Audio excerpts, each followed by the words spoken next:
Hello, hello. Welcome to I created the last word as a space for you to be heard. And today's topic is self-deception of isolation. And I just wanted to talk about that as I had stated in my wait a minute. Sorry about that. I'm not speaking into the mic. Hopefully you can hear me now. Welcome, welcome, welcome to The Last Word. You are viewing with your host, Tanisha. I created The Last Word as a space for myself and for others to be heard. So, of course, today, as I posted on my Facebook page, some of you all that may follow me on Facebook, that's today's topic is self-deception of isolation. And I wanted to talk about that because a lot of times certain things can cause us to feel like we need to just be alone or that we need to just be by ourselves or, not deal with people because of past hurt, shame, different things like that. And I have jotted down a few things as I always do. And of course, we can go ahead and get right into it and make this a quick vid. And I always say it's gonna be quick, but I end up talking and talking. But like I said, that's the reason why I'm grateful to have this space. And of course, some of you who watch my vids know that I created this space as just a journey that I'm sharing of my mental development, emotional development, and spiritual development, because I believe that when you have the mental, emotional, spiritual well-being within you, you're able to be strong and to cope and be able to manage your life better when you are in it, when you have a healthy mindset, and when you have, when you don't have anything in your heart or in your mind or in your spirit that kind of can delay your progress or, prevent you from pursuing things in your life that you want to pursue and achieve, and to being your best self, right? So basically that is the goal. It's kind of dark. I'm trying to, let me turn, sorry, to get in the light, but how can I turn this to be a little lighter? But anyway, so we'll get right into it. First of all, let me say, I have been listening to the messages by Dr. Matthew Stevenson of All Nations out of Chicago. And those messages have really been a blessing to me because the messages that he brings are just so powerful. Like, they will immediately, anybody that's a believer or anybody that has any amount of faith in God, when you listen to Dr. Matthew Stevenson, I'm just still trying to get this myself to be in the light better. But anyway, because it seems so dark. But but anyway, any amount of faith that you have will, like, listening to him will, like, provoke some sort of desire to want to do better. Like, the messages, some of the messages that I've listened to from him are about love, humility. His series, Love and Humility, are a couple messages that came from his series on honor. Okay, if you just Google Matthew Stevenson, Dr. Matthew Stevenson, honor. If you Google, if you YouTube that, search that in YouTube, because that's where I view him at, is in YouTube. You will be able to immediately find, messages in different series that he's done. And of course, he is, I believe their church is non-denominational, and it's a faith, based, or I guess word-based or prophetic word-based type church. And his focus is on deliverance, like deliverance from past hurt, deliverance from shame, deliverance just from that, just building up the inner man and delivering the inner man from certain bondage that the enemy can have within you when it comes to shame, neglect, the way you was raised. I mean, it's just powerful and amazing. It has been a blessing to me. So one of the messages that he had, and I believe this message came from his series called Unbothered, because he did the series on honor, and then now I believe they're doing a series currently. That series is called Unbothered. And the specific message about isolation, he brings it up in several different messages that he has. So even if you Google or YouTube Dr. Matthew Stevenson, and put in unbothered, you'll be able to see some of the messages. And in some of those messages, he refers to isolation. So I am just going to get right into it. And what I I just jotted down a few things, in reference to his, message about isolation. Like I said, the topic wasn't specifically isolation, but it's just whenever he mentioned that, it was something I wanted to bring out, isolation as a topic, because of, him mentioning it in one of his messages on isolation. But some of the main things that I wanted to focus on is, first of all, I just jotted down things that lead you into isolation, right? And the things that are necessary to lead you out of isolation. Some of the things that create bondage to isolation are shame and pride. Pride which is one that I didn't know about, that Dr. Matthew Stevenson mentioned, how pride can lead a person into isolation. And then also hurt and pain can lead you into isolation. But then there are some others that I didn't get to jot down. I'm going to jot down those now. But there are some other that he also mentioned, that jealousy can lead you into isolation as well. And so those are some things. And let's talk about shame really quick. So shame is just shame and guilt. He talked about that, shame and guilt. So you can have shame from things that you may have done that you thought you would never do.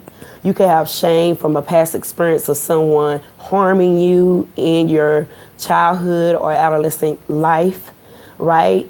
Whether it is, being taken advantage of, whether it's rape, whether it's, different things like that.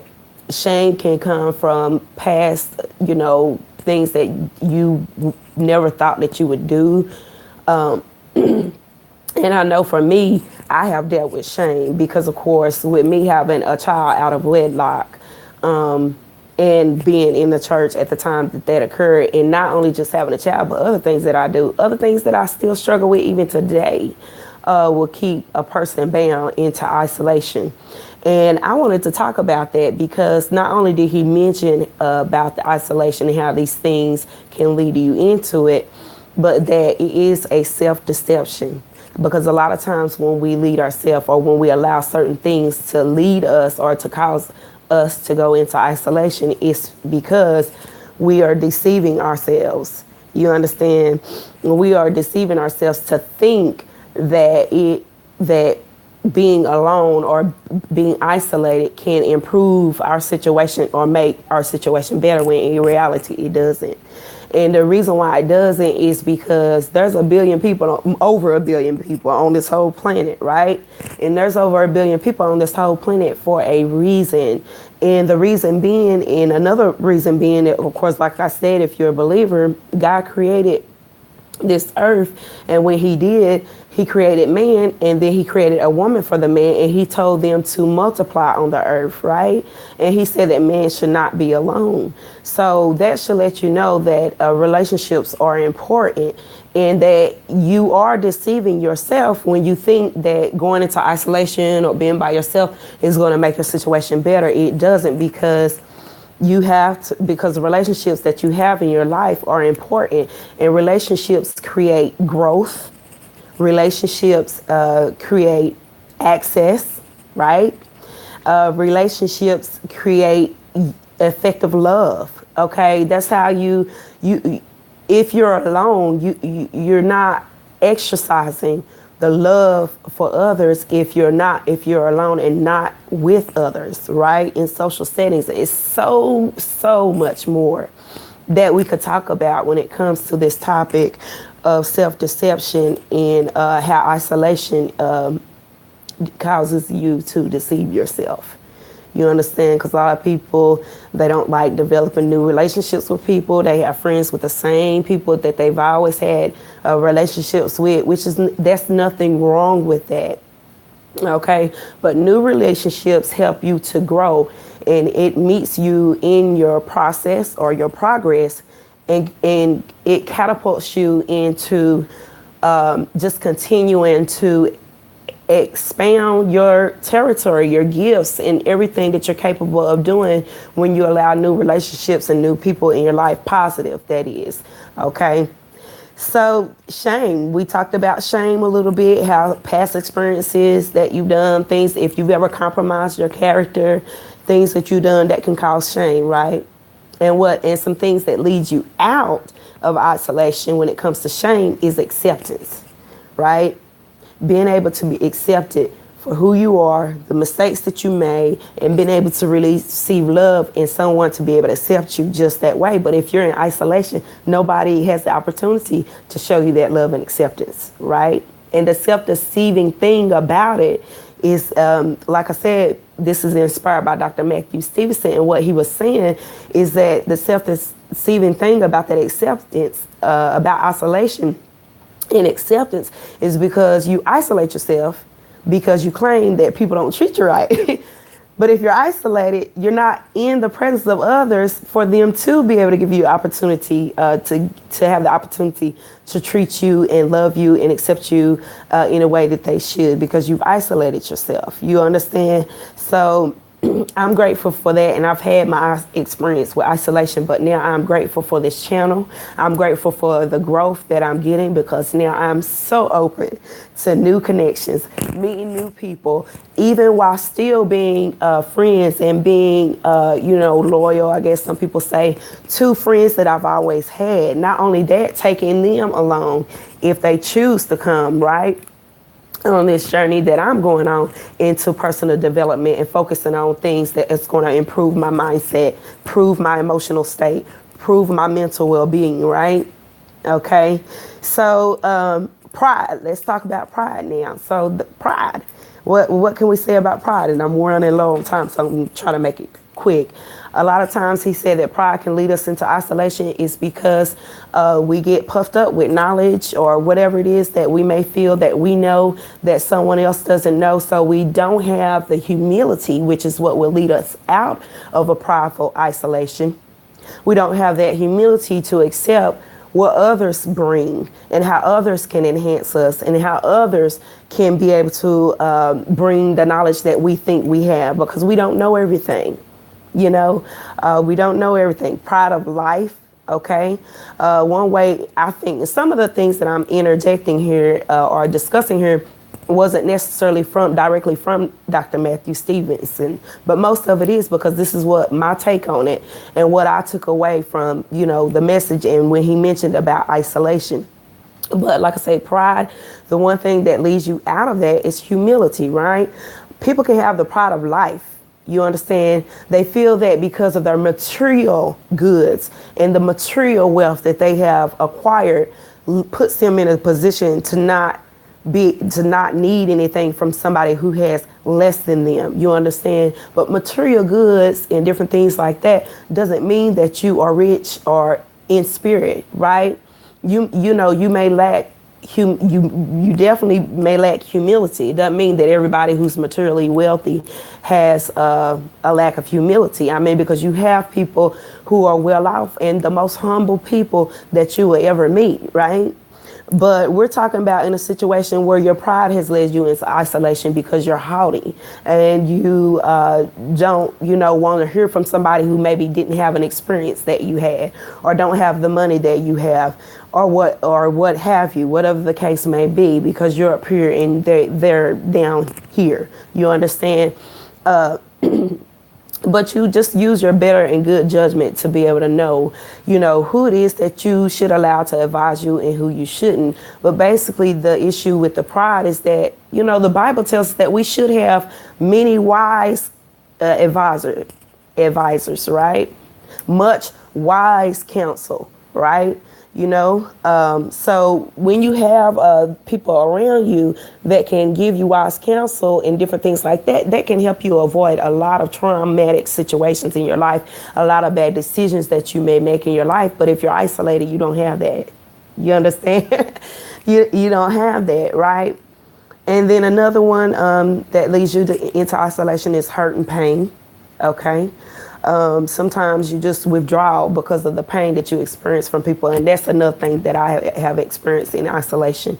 But what happens is that by you shutting out the people who have hurt you, you build a wall that makes it hard for the people who come to bring healing to be there for you. You understand? So that's why it's so critical to, be able to say, okay, I have to get the negative people out, but I have to always leave the door open for positive people to come in, because some positive people bring healing. Healing can help you heal in your process, in that healing process, and can help bring progress to you, and can help bring motivation and encouragement to you to begin to build you up. They can bring you edification, as far as, if you have a friend that's a believer, they can bring you edification from the word of God and different things like that. If you have a friend that's not a believer, but, you are still friends or acquainted, or what have you. I'm not encouraging anybody to be unequally yoked or anything like that. But I have friends who are believers. I have friends who are not believers.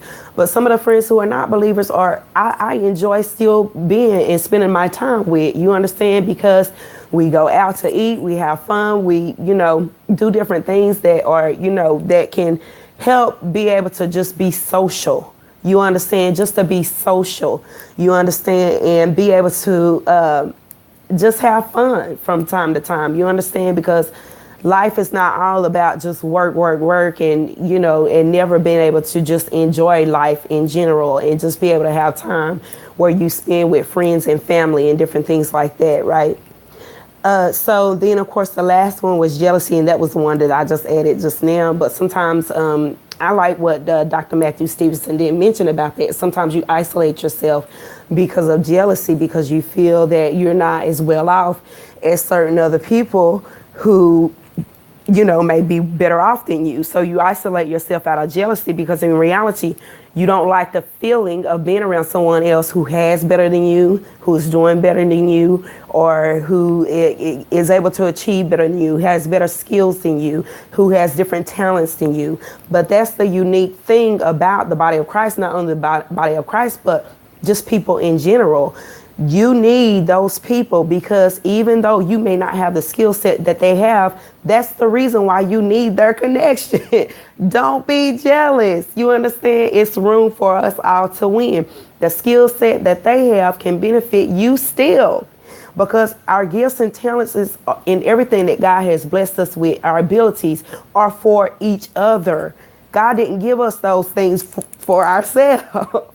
You understand? This is the reason. That's the reason why. Another reason why I don't get jealousy. So jealousy is not anything that I don't believe, in my self-assessment, I don't believe has ever led me into isolation. And because I'm always grateful to be connected with people who know more or do different things to me, because that's the way I learn, and that's the way I'm able to learn. But the isolation, if you have isolation that, you put yourself in isolation due to shame, that is going to affect every other area of your life. You may not be jealous of somebody, but because you're shameful of whatever you've experienced, which is something that I went into isolation before over, it caused me not to be able to be among people to be able to learn, which is something I don't mind doing, So I'm not in isolation over jealousy, but because I'm in isolation over shame, it affected me being able to be around other successful people to learn like I enjoy doing, right?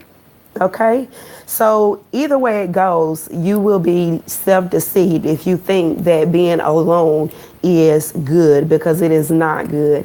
And anyway, that is it. I have to go, and I hope that you all have enjoyed this upload. And I go on, and like I said, it's so much more, to isolation and being alone. It's just not healthy at all. It keeps you stagnant. It keeps you in the same place. And these are some of the things that Dr. Matthew Stevenson did mention. It keeps you in the same place. It keeps you stagnant. It doesn't help you grow. It keeps you mediocre. You understand? You know, you have to be able to be around other individuals and be able to grow past your pain, past your shame, past and be able to become humble, you know, defeat pride, right? And understand that people have gifts and talents. And here's the thing about the pride of life, those who go into isolation over the pride of life, right? One thing I do want to mention about that is that if you have access to material goods and different things like that, that someone else does not have access to, then you may be the key to bring access to that person who is less off or worse off than you. You might be that person's access. You might be able to be a blessing to that person, to bring that person up materially. And then you all work together. You understand? So, but enough, because I've already went on too long. So I hope you have enjoyed this. Please do share with somebody that you feel could benefit from this. And do look up Dr. Matthew Stevenson. I know that if you have any amount of faith in you, any faith in God, if you're a believer in any way, I know that his messages will be a blessing to you. It will catapult any, hurt, pain that you have within you. That's my focus. It's from the inside out. I do things on the outside that I should not do, but I know without a shadow of a doubt, when you get full deliverance within you, that it goes from the inside out, that my whole situation will change. It will change. Certain things you're not gonna want to do, certain things you'll become to begin to, the deliverance will begin to come, like full deliverance will begin to come. But if you're not right on the inside, things will not be right on the outside. So just thank you for watching, and that is all.